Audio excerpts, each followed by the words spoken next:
Good evening, ladies and gentlemen. This is going to be Hairy Muppet, and we are going to be casting a Masters level game at this time. It is going to be a PvP game. At the top right side of the map, we do have our Masters level red Protoss player. His name is DitaVonTeese.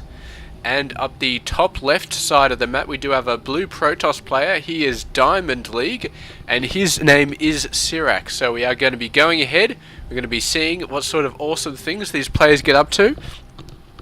Now, this is a 1v1 map, I believe. So there's no other opportunities for bases, and I've actually played this map a couple of times, and this thing really sort of chokes off the early pressure a bit. Basically, if you can, if they're attacking you early on, and you get enough to sort of push them back, you push them back to this point, and then you're pretty much golden at that point. You're golden because they can't really attack in here if you've got a group just around there, and it's way too long to go around. So it's very nice, a defensive chokehold there for early game sort of pressure. If you know that it's coming, you move all your forces forward, you take up this defensive choke, and this is only about 2 wide, so you can do a lot of damage there and stop that large group of Marines, Marauders, Zealots, whatever, from getting through and getting into the more open areas and taking you out. But we do have a proxy pylon in the main area. I can't say. This is actually going to be a cannon rush. You can tell because there's a forge down here. He's going for a forge fast expand, which I've been messing around with a lot lately. We've seen a lot of Masters players do. But he's actually going to be putting a pylon down there. So as well as forge fast expanding, he's also going for a cannon rush at the same time. You can see very smart play here. He's sent another probe in there to do the scout. He knows it might be suspicious if he doesn't scout at all, but he's going to send one probe in there. The probe's going to run around. It's going to see what it can see. And meanwhile, this second probe over there is going to be building up the cannons, and our blue Protoss player, Sirak, is going to be in a lot of trouble right now, and he does not know what's coming for him. He sees this probe and he's thinking, alright, it's pretty safe. There he goes. He finally sees the building on the very edge of his map. It was a little bit too close, but this cannon already up, so there's not much that he can do about it. He's be thinking about running all his workers in to take these out, but it's just going to be too late. However, I will assure you that this is not a 6-minute game. This is quite a bit longer, so it's not going to end here, where the blue player is going to find some way to get around that. He's got his stalker out, he's got his mothership core out, he's going to be hitting these guys, he's going to be pushing them back, doing what he can, trying to find the sweet range to actually hit these guys without being hit back in turn. And yeah, he's got the overcharge as well. I'd really like to see him use the overcharge, because that would take out quite a lot of these cannons, I would reckon. Maybe even kill a couple of the probes, but yeah, who knows. He's building up a bunch of pylons up there out of range. He must just be waiting for the energy to do that Nexus overcharge, and we'll see exactly what happens here. These probes just going to get out of there. He hasn't built anything back at the main base. He hasn't even been harvesting gas yet. He's just waiting for all his stuff. There we go, the gateway goes down. He's getting another one up there. I'm not sure why he hasn't done the overcharge yet. It must take up 100 energy. But yeah, the red player madly trying to get more cannons up. He really needs to get in a position to take this Nexus out. But there we go, the overcharge has come down. Does 20 damage, but I don't know if it'll be enough. He's going to take out this one cannon. If he could reach this pylon, that would be an excellent option. I'm not sure that he can though. And if all these cannons coming down, it's going to be very hard for him to take this stuff out. There we go, another cannon coming down, but he just keeps building them up and building them up. There we go, the one stalker coming down. They're going to try and take him out, but there's just too many cannons coming down. This Nexus overcharge is lasting quite a long time though, and you can see the probe was getting out of there. Was a little bit worried, but it's going down now. And actually, I'm really not sure what the blue player is going to be able to do at this point. He manages to get one probe out of there, but this Nexus is going to be taken out. The overcharge It's going to be a long time before we can get that up, and the Nexus is going to be done way before then. And yeah, I mean, this Nexus is going to go down, and I really don't know what the blue player can hope to do. He's going to get another Nexus somewhere else, but I'm not sure what it's going to avail him. He's just he's quite far behind. He's not super far behind, because the red player has been spending a hell of a lot on the cannons. And if he moves to another base, those cannons are going to be fairly useless here. So there's a lot he's invested that's not going to be worth too much now. But it depends on his ability. Oh yes, I can see what he's doing. He's going to do the, was it the warp thing? In Mothership Core, you warp back to your Nexus, you take all the units with you. He's going to take all his probes over to this base. So this is a fantastic idea.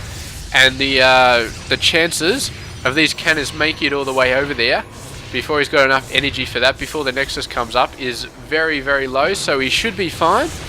He's trying to get some Stalkers in there to snipe it, but I'm not sure it really matters too much. All these buildings are going to be lost. He just has to worry about getting everything going up here on the Nexus. And the red player really, really needs to get his shit together right now, because he's done a good job with the cannon rush. But if he doesn't transition into gateway tech, if he doesn't transition into a second base and do it fairly soon, if he doesn't get this worker count up a lot higher, then he's going to be opening a window that the blue player can exploit. And there we go. He's sucked back in over to this base, and he's going to be fully harvesting, and he's actually still ahead in harvester count compared to the red player. The red player really needs to transition, needs to start getting his stuff together, because he's really not that far ahead of the blue player now. He's got a ton of cannons over here, but those cannons are pretty much useless at the moment. And he's not going to spend any more trying to kill off these buildings. I don't think it's a good idea anyway. I mean, he took out the cybernetics core. But yeah, the blue player is getting right back into it. He's got the workers. The red player obviously thinks, well, there's just these buildings left and these 3 Stalkers, and that's all he's got to worry about. And yeah, this is not good for our red player. He's become a bit complacent. He believes he's almost won the game, but in truth he hasn't. He's still got this this whole thing going up, and genius move by the Mothership Core, warping all those units out. And you can see this blue player, man, he's going absolutely nuts on the economy, on the resources. We can expect to see him put a few more gateways up, starting to get an army, and it will not be hard at all for him to out macro the red player if the red player does not get his shit together. And he's not doing it. He's not getting up a Nexus, he's not getting up any more gateways. He's becoming extremely complacent here. He thinks he's won the game. The possibility that the blue player got out and is building up another base has not occurred to him. He is moving around. He's probably looking for, I don't know what he's looking for. Maybe he's looking for another base, but if he suspected another base, then he would be doing something to get his forces up, and he's only just now starting to do that. Just now starting to get worried, but he maybe should have been worried a little bit earlier. He's going to be fairly well defended here. He's got 2 cannons with a 3rd coming up, so that should be fine. This probe is going to come in, he's going to see this base, and this base is going absolutely nuts. So red player knows that he's in trouble now. He's getting the gateways up. The question is, he has actually been getting probes up as well. So I think he's probably on a bit of an even footing now. He's had an advantage, but he spent all that advantage on cannons, and now he's he's scrambling to get the gateways up. But I think he should be in a fairly good position. On an equal footing anyway. He should be on equal footing. He really needs to get this expansion though. He's nearly maxed out here. And yeah, he really needs to just start getting some... did he manage to save that thing? My god. That was a miracle warp right there. With 1 health left, no shields. Somehow managing to warp that out. Must be an instant cast or something like that. But great job there from a blue player. He's got his expansion up. He knows what's going on. And he's starting to lose some pylons at the moment, so he's going to need to get those back up. The red player, meanwhile, he's cheesed once, and he's going to cheese again with a Dark Shrine on the way. So he's looking to wipe out this blue player. He did do a bit of a scout, and he saw that there weren't any cannons, wasn't a forge, wasn't a robo facility. So he's going to try the DTs, but there is a robo facility coming out now. Of course, this Oracle came in to do some damage. He sees the Dark Shrine, so he knows he needs a robo facility very, very, very quickly. And meanwhile, a bunch of probes are going to get taken out. This guy's got 9 kills. He's going to continue just microing to kill the probes. He doesn't care about the Stalker. He just wants probe kills. And he's up to 17 kills now. 18 kills. This guy, this is just a stroke of genius right now. That is just... He's 32-7. And I really got to say, the red player, man, I know he's in Masters League, but he definitely dropped the ball there. I mean, you've got 4 gateways, and you let the Oracle to do that. Let one Oracle do that to your base, and you could have warped in 3 or 4 Stalkers, just totally demolished that guy. But he didn't do it. I don't know if he just ran out of minerals or something, but I can see he's building up a fair amount of units there to move in. But he really should have warped in a couple back there instead of just warping them all in up there. And our blue player, he's got a decent army now. He's got enough to face this off. We do have the robo facility. There's Chrono out. Is Chronoed an Immortal out. And here comes the Dark Templar, so we can expect to see bloody... what's the damn thing called? An Observer. Chronoed out any second. And here we go, the Dark Templar is going to start taking out the workers. The blue player is not going to fall to the same trap that the red player did, though. He's going to get his workers out of there straight away. And he's going to try and save as many of these guys as he can. At the same time, he's got to get an Observer out. I don't know why he isn't getting the Observer yet, but he's got to get it out. I mean, he's got the resources. I don't know what the hell he's doing. He's just not thinking at the moment. He's too worried about his probes. There we go. There's the Observer. These guys come out extremely fast, even without the Chrono. And this Dark Templar, man, he's just not doing what he needs to do. If he knew about this base, he could do some more damage. But he doesn't. And there we go. The DT's coming in here. And, yeah, the Observer is out now. So this guy gets hit. And, yeah, the red player is going to give the GG. I think he's had enough. That cannot possibly be an offensive GG. I mean, with the Dark Templar here, he's I don't know what he's doing. He's GG'd, but he hasn't left the game yet. He's just hiding this DT over there. Probably going to wait for the blue player to go off and attack him somewhere else, and he's going to go in. The blue player sending another Oracle over. Going to do the exact same attack over here. Hopefully the red player will have enough sense to put down some Stalkers there. A bit of a pause in the game, but they're going again. And this Oracle, man, we'll see if he gets up to 17 kills like the last one. There we go. He's going to give it a start. He's going to have a go. Where's the Stalkers? Warp in some Stalkers right here. At least he's moving these guys away now. Where are the Stalkers coming down? He's pushing them into the cannons. That's not a bad option. Of course, this Oracle is his weapon's been disabled now, so there we go. Maybe it uses up our energy to actually keep the weapon going. That sounds like it could be plausible. But yeah, right now the red player in a lot of trouble. He still hasn't expanded after all this time. His economy is still down in the dumps.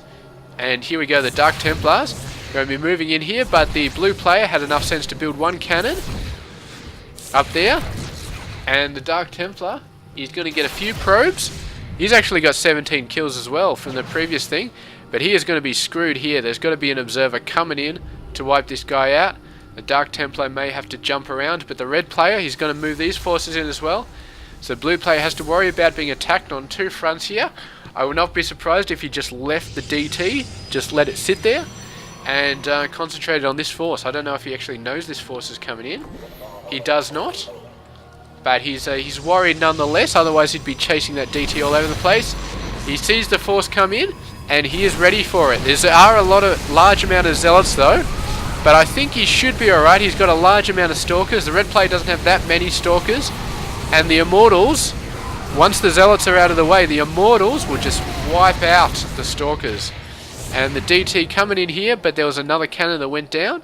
And that was exactly what he needed to do to get rid of that DT. So he's gone in there, he's done some stuff, and excellent job there from the blue player. I gotta say that one, He sent out 3 probes after the cannons were down. One of them made it out with barely any life, and built a nexus, and he warped all his probes out there. And otherwise, if he hadn't warped all those probes out, he would have had to rebuild them, and I think at that point he would have lost. Although I will say, our red player, very, very, very slow to transition into normal play after the cannon rush had finished. After he'd wiped out a bunch of units, the blue player hadn't left the game at that point, and the red player was quite slow to transition into other play, into getting units. I would have been a lot faster. It's just me, yeah, I know, but I would have got a nexus down fairly soon, even while he's in the middle of the cannon rush. Get a nexus down, get a few more gateways down. I mean, gateway, cybercore, and all that sort of stuff. I know you got to push the cannon stuff, but yeah. Alright, and maybe after the nexus died, I would have just started building that stuff straight away, really getting it stuck in. He did that, but he didn't really get it stuck in. He never really... I mean, this guy, just building up from scratch, and he'd get a bigger army than the red player, with high attack as well. So, that Oracle, man, that Oracle was a big slip-up. He should have warped in some Stalkers, warded the Oracle away. It should have been fairly simple, but he didn't. The Oracle killed like 18 workers, and that is just...